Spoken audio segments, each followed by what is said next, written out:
Hollywood TV.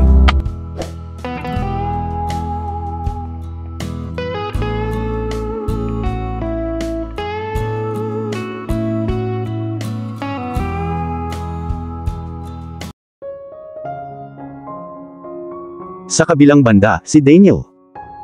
Nakita kong binuhat ni Daisy si Lily, at pinaikot-ikot.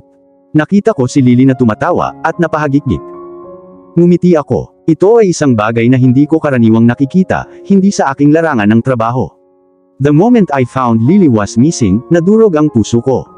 Si Lily na lang ang natitira sa mundong ito. Tila, may nagtangkang agawin si Lily.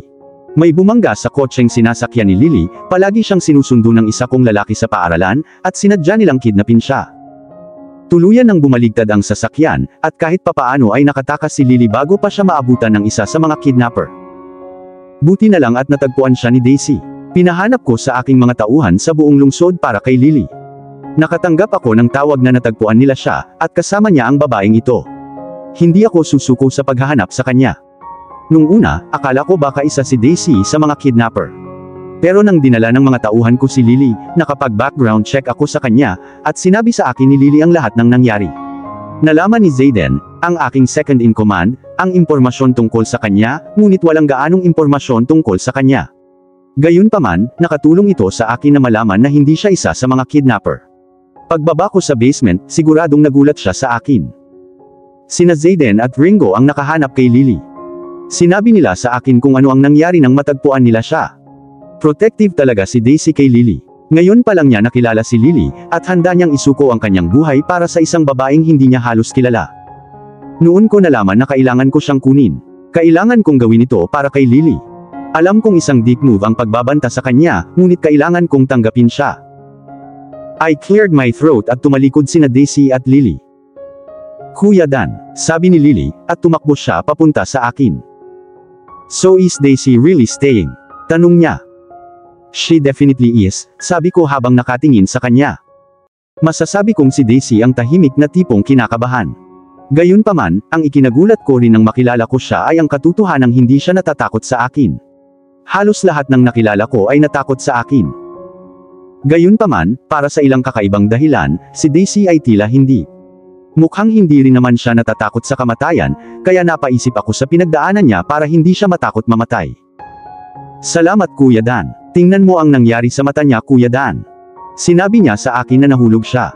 Can you please help her? Sabi ni Lily, nakatingin sa akin ng nagmamakaawa. Mukhang nagulat si Daisy. Okay lang ako, Lily. Really, hindi ako kailangang tulungan ng brother mo. I don't like seeing you hurt, Daisy, sagot ni Lily at tumingin sa akin. Can you help her? Tama ba Kuya Dan? Sabi ni Lily, nakatingin sa akin gamit ang malalaking brown niyang mata. Ngumiti ako sa kanya. Of course Lily, bakit hindi ka maghanda para sa swimming practice, at tutulungan ko si Daisy, tugon ko. Niyakap ako ni Lily. Salamat Kuya Dan, the best ka. Sinabi niya, tapos niyakap niya si Daisy. I see you after swim practice, sabi ni Lily, at tumakbo siya paakyat sa hagdan. Matagal na panahon na rin simula nang makita kong ganito kasaya si Lily. Pinasaya ako nito, napatingin ako kay Daisy. Sumunod ka sa akin, sabi ko. Mukhang nagulat si Daisy. Mister, sinubukan niyang sabihin.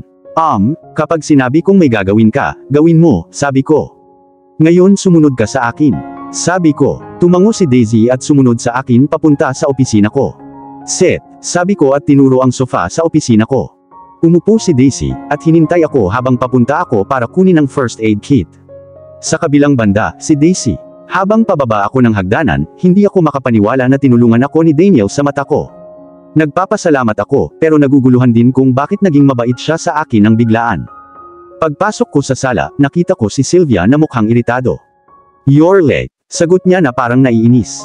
I'm sorry, I was, sinimulan kong sabihin. Mukhang may pakialam ba ako sa mga palusot mo? Huwag ka nang malate ulit. Now come on, follow me, sabi niya, habang ipinapaliwanag niya ang aking mga duties. Nang matapos ang mga gawain ko, nakasalubong ko si Lily sa hallway. Tumalon siya sa mga bisig ko, tuwang-tuwa na napabulalas. Daisy. Hi Lily, kamusta ang klase mo? Itinanong ko. Napakasaya ng klase ko. Marunong ka bang lumangoy, Daisy? Tinanong niya ako. Hindi Lily, hindi ako natuto, sagot ko. Dapat kang sumama sa akin sa mga swimming class, mungkahi niya. Siguro balang araw, Lily. Sa ngayon, bakit hindi tayo pumunta sa kwarto mo para tapusin ang homework mo? Sabi ko. Kumunot ang noo ni Lily. Okay, sabi niya habang binuhat ko siya, papunta sa kwarto niya. Pumasok na kami sa loob, at laking gulat ko nang makitang bagay ang kwarto niya para sa isang prinsesa. Tinulungan ko si Lily sa kanyang homework, at bago ko namalayan, oras na para sa kanyang pagtulog. Okay Lily, let me tuck you in. Oras na para matulog, sabi ko. No, Daisy, bakit? I don't want you to go. Can you stay with me in my room? Or could I stay in your room? Tanong niya sa akin na may pagmamakaawa. I don't know if your brother would be okay with that, Lily, matapat kong sagot. Ayokong magalit siya. Then, may narinig kaming kumatok sa pinto. Napatingin kaming dalawa, at nakita namin si Daniel na nakatayo sa may pinto. Kuya Dan, sabi ni Lily sabay takbo, para yakapin siya. Kuya Dan, pwede bang dito na lang ako samahan ni Daisy? Or pwede ba akong magpalipas ng gabi sa kwarto niya? Tanong niya kay Daniel.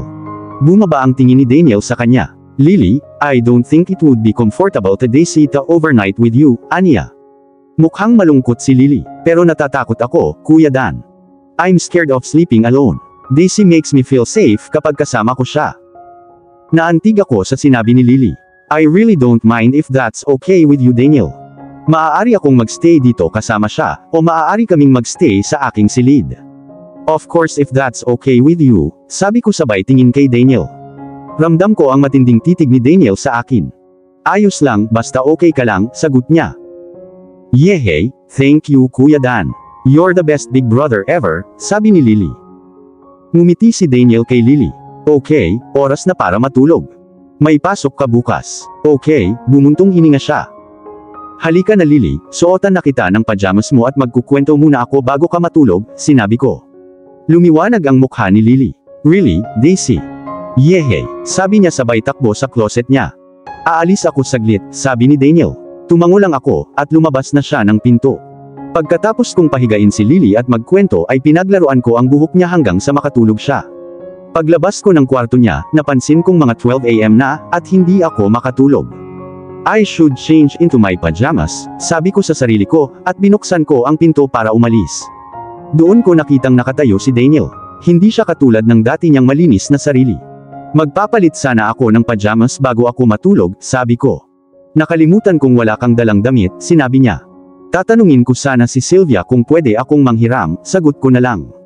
Ihahatid na kita sa bahay mo para kunin ang gamit mo bukas, at magpaalam sa mga kasama mo, aniya. Samantala, sumunod ka sa akin, sabi niya. Tumango na lang ako at sumunod sa kanya. Pumasok siya sa tila kwarto niya, at nag-aalangan akong pumasok. Sabi ko sumunod ka sa akin. Aniya sa iritadong boses. Pumasok ako sa kwarto niya. Tumingin ako sa paligid, at namangha ako sa laki ng kwarto niya. Hinubad niya ang coat niya, at inihagis sa kama. Pagkatapos ay nagpunta siya sa kanyang closet, at lumabas siya na may hoodie at sweatpants. Napatingin ako sa kanya at agad kong napansin ang ilang hiki sa kanyang leeg. I guess pinuntahan niya ang girlfriend niya. I'm sorry wala akong iba, sabi niya, naputol ang pag-iisip ko. This is perfect, thank you, bulong ko. Matutulog na ako, sabi ko habang naglalakad papunta sa pinto. Tumango siya at sinabing, sige, see you tomorrow. Good night Daisy, sinabi niya. Good night, Daniel, sabi ko pagkasara ko ng pinto. Sa kabilang banda, si Daniel. Sa hindi malamang dahilan, ayoko siyang lumabas ng kwarto ko. Pumunta ako ngayon kay Amanda. Isa siya sa marami kong slots. Hindi ko kailanman dadalhin ang sinuman sa kanila sa aking tahanan. Lalo na kasama si Lily. Kaya lagi ko silang pinupuntahan. Hindi ko alam kung bakit, pero pagkatapos kong makitang nakikipag-ugnayan si Daisy sa kapatid ko, may bumabalik sa akin. At pagkatapos ng nangyari kay Lily, I need to blow off some steam and I had to get Daisy out of my head. Sa hindi malamang dahilan ay hindi ko mapigilan ang tungkol sa babaeng ito. Siguradong hindi ko siya type. Siya ay isang makulit, tahimik, sweet na babae. Pero sa di malamang dahilan ay napahawak ako sa ulo niya. Akala ko kapag nakitulog ako kay Amanda ay titigil na ako sa pag-iisip tungkol sa kanya, ngunit hindi ito nakatulong. Pagkatapos ay umuwi ako at nakita ko siya muli. Bakit hindi maalis sa isip ko ang babaeng ito? Nakatulog ako around 3 AM kakaisip sa kanya. Tumunog ang alarm ko ng 7. Binalak kong ihatid si Lily sa school, at pagkatapos ay ihatid si Daisy sa kanyang lumang apartment. Lumabas ako ng kwarto ko at papunta na ako sa opisina ko nang makita kong nakabukas ang pinto ni Lily at lumabas si Daisy na nakasuot ng dress. Fuck! Tumangala siya at laking gulat niya nang makita ako. Oh hello, good morning. Sinabi niya. Morning, sagot ko. Maghahanda na sana ako para ihatid si Lily sa school, sabi niya, at tumango ako.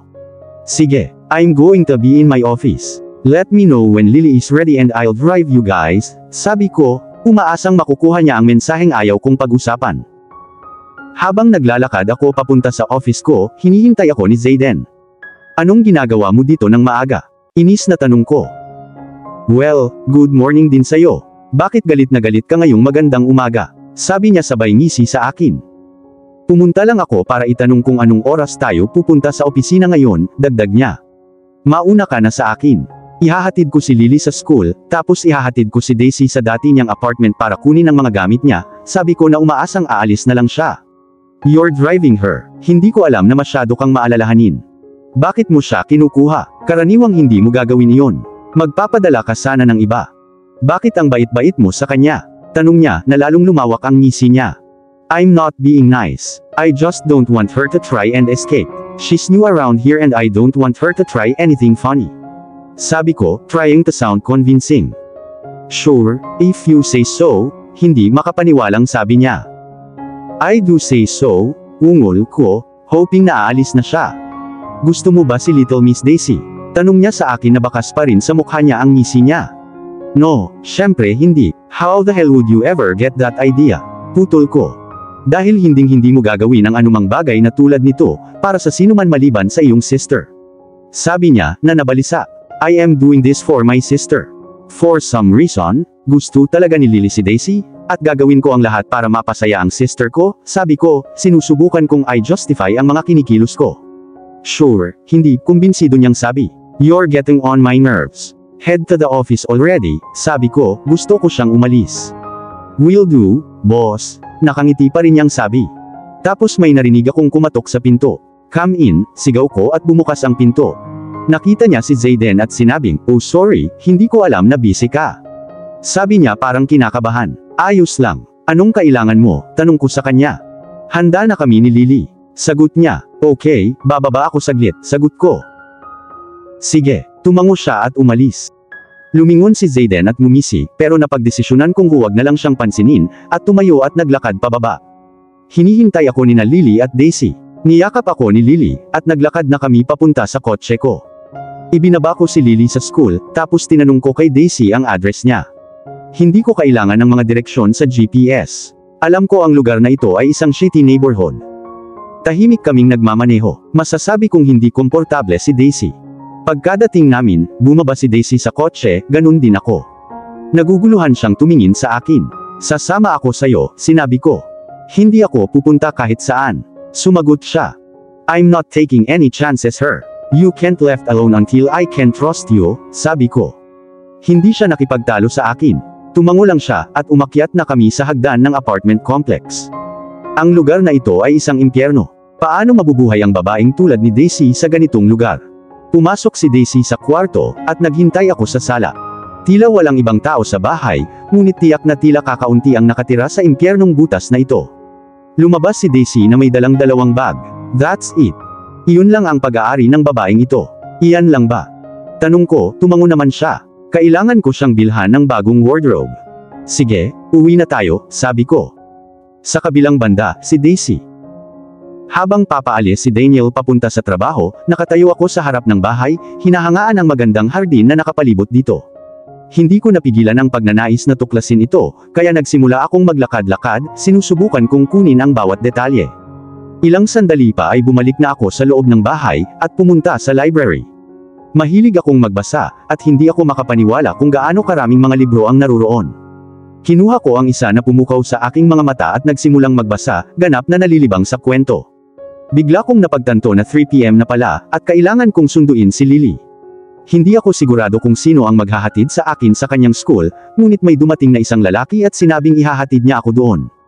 Nakarating kami sa school ni Lily, at pagkasakay na niya sa kotse, tinanong ko siya kung kumusta ang araw niya. Okay lang, sagot niya, ngunit nasasabi kong may mali. Are you sure Lily? You can tell me anything, sabi ko at sinusubukan ko siyang hikayatin na mag-open up. Pinagtatawanan ako ng ilang mga babae sa school ngayon, sa wakas ay inamin niya. Bakit? Tanong ko, nakaramdam ako ng galit sa ngalan niya. Hindi kasi ako mahilig makipag-usap sa mga tao. These two girls pushed me off the swings, sabi niya, ang boses niya ay halos hindi pa nabubulungan. That's not okay, Lily. I'm sorry kung nangyari yun sa iyo, sabi ko, trying to comfort her. Ayokong malaman ng brother ko, mabilis niyang sabi. Hindi ko sasabihin sa kanya, Lily. But I think we should talk to your teacher, sabi ko. No, please don't, Daisy. Mas lalo pa nila akong pagtatawanan, sabi niya na mas malungkot pa kaysa kanina. Naiintindihan ko ang nararamdaman mo, Lily. Ganoon din ang nangyari sa akin noong nag-aaral ako, sabi ko, umaasang makikipag-ugnay sa kanya. Really? Tanong niya, nanlaki ang mga mata niya sa gulat.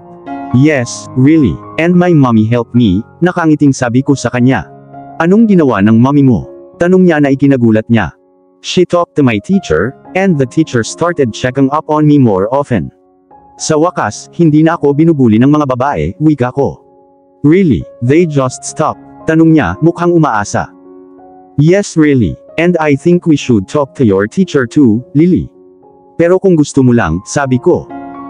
Okay, sabi niya, dahan-dahang tumango ang ulo. Thank you for telling me, Lily. And remember, I'm here for you. Sabi ko at binigyan siya ng mainit na yakap. Where's your mommy now? Tanong niya bigla. She's in heaven, sagot ko na may bahid ng lungkot. Just like my mommy and daddy, mahina niyang sabi. Yes, pareho tayong may anghel na nag-aalaga sa atin, wika ko, sinusubukang maging masayahin.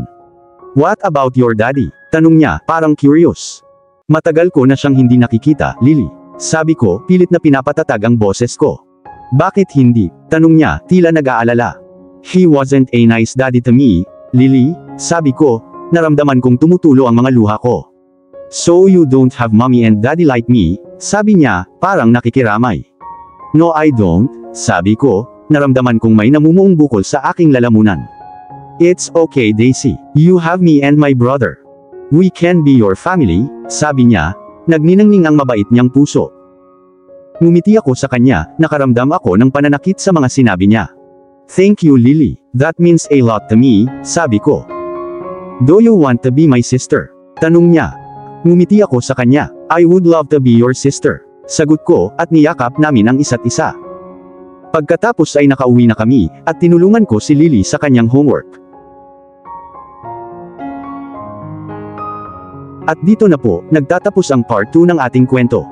Sabay-sabay po nating abangan ang susunod na kabanata. Maraming salamat po. God bless and ingat po tayong lahat.